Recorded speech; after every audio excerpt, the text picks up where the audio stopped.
سورۃ الناس اب یہ آخری سورت ہے میرے نزدیک. یہ آخری گروپ جو ہے سورتوں کا جو سورہ ملک سے شروع ہوا ہے.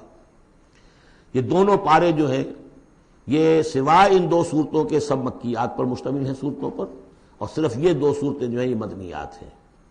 اور ریسیپروکل نوٹ کر لیجئے، پہلا گروپ جو تھا اس میں مکی صورت صرف ایک تھی، سورہ فاتحہ، اور مدنی صورتیں 6.25 پارے پر پھیلی ہوئی، سورہ بقرہ، آل عمران، نساء اور مائدہ. اس کے بالکل برعکس ریسیپروکل نسبت یہاں ہے کہ یہاں پر یہ دو صورتیں ہیں چھوٹی چھوٹی، باقی دونوں پارے جو ہیں سب کی مکی صورتوں پر مشتمل ہیں. اور اس آخری صورت کا جوڑ مل جائے گا پہلی صورت کے ساتھ، یہ بھی میں آپ کو بتا دوں گا.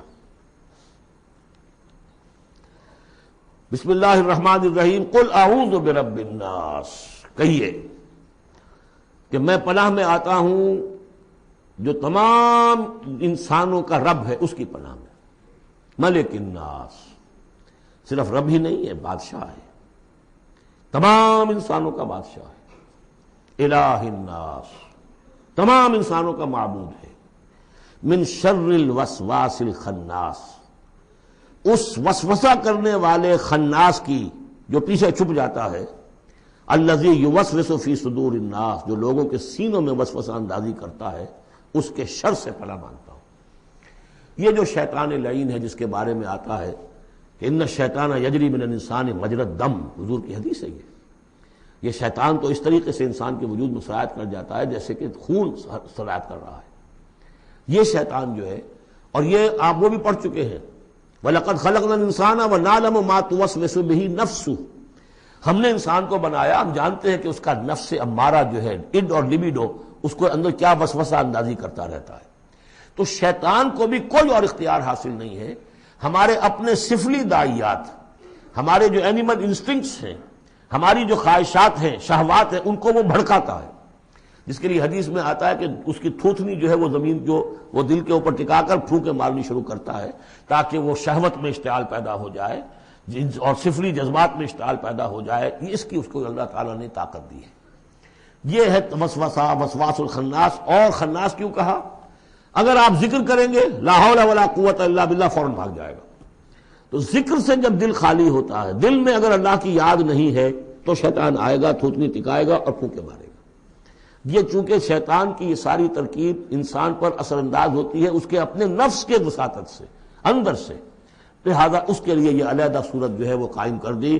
قل اعوذ برب الناس ملک الناس الہ الناس من شر الوسواس الخناس الذی یوسوس فی صدور الناس من الجنۃ والناس. خواہ وہ جنوں میں سے ہوں یا انسانوں میں سے، ان میں وہ وسوسہ اندازی کرتا ہے. اب اس کو جوڑ لیجئے آپ پہلی صورت کے ساتھ. سورہ فاتحہ میں کیا ہے؟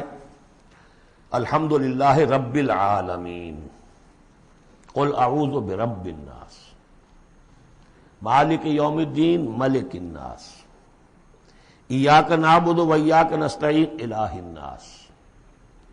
اس کے بعد کیا ہے؟ ہم آپ سے مدد چاہتے ہیں، اہدنا الصراط المستقیم. یہاں اس کے برعکس ہے، ہمیں اپنی پناہ میں لے لے. بات تو ایک ہی ہے، ہمیں سیدھی راہ کی ہدایت دے، ہمیں شیطان سے پروٹیکشن عطا کر دے. بات ایک ہی ہے، مضمون بالکل وہی سورہ فاتحہ کا. قل اعوذ برب الناس، الحمدللہ رب العالمین، الرحمن الرحیم، مالک یوم الدین، ملک الناس. اور معبود ہے ایاک نعبد و ایاک نستعین. اب ہم نے استعانت مانگی، اب استعانت، استعاذہ، یہ ایک ہی طرح کے الفاظ ہیں. مدد مانگنا، پناہ طلب کرنا، استغاثہ، استعانہ، استمداد، مدد مانگنا، استنصار، نصرت طلب کرنا، باب استفعال کے تمام الفاظ جمع کر دیجئے. تو عبادت، ہم عبادت کرتے ہیں تیری، ایاک نعبد، لیکن ہمیں استعانت، تیری مدد چاہیے اس کے لیے. تو معبود ہے، ہم تیری عبادت کا فیصلہ کرتے ہیں لیکن تیری مدد کے محتاج ہیں. اے اللہ، ہم تیری عبادت کا وعدہ کرتے ہیں لیکن تیری طرف سے ہمیں پروٹیکشن چاہیے کہ شیطان کے وسوسوں سے، وسوسہ اندازی سے ہمیں محفوظ کر دے. اس طریقے سے یہ سورہ مبارکہ ایک اعتبار سے مصنف بن جاتی ہے سورہ فاتحہ کا، اور گویا کہ قرآن مجید کی آخری سورت اور پہلی سورت کے مابین ایک مشابہت قائم ہو جاتی ہے.